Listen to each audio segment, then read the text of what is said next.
In previous lessons, I showed you how we can use freehand control to change the basic appearance of the elements. And you might have noticed that every time we make a change, Blocs automatically created the class for us. When we change the margin to the image, it creates a class. When we, let's say, adjust the size of the text, it creates the class for us. And this class is basically the style for this element. When we want to reset the style to default one, all we need to do is just remove this custom class. Let me give you another example. So let's say we want to adjust this image, we want to make it smaller, and we want to add some rounded corners. So when we duplicate this column, the item inside, both of these images will have the same image custom class applied. You can see it here. But if we want to reset it, we can just delete it, and you will see that the image without custom class will be again the square default image we had before. It is great that Blocs automatically creates these styles for us, but we can also do that manually.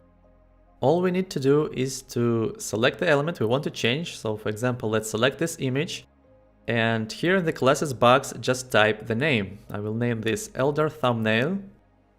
And if I click on this class, I will open the custom class editor, and here I can change a lot of things. I will not cover everything we can do in this video, but if you want to learn more, check out the Mastering Blocs free course we have on blocsmaster.com. So let's say that we want to add some border to this image. Let's say 10 pixel border. We will make it solid, and let's make it white. So we will select the white color.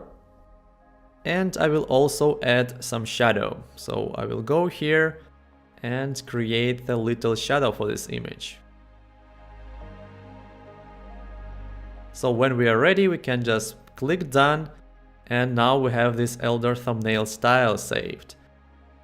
Next time we want to use this style, it can be any image on our website. So for example, let's say we want to add this style to this image, we can just select it.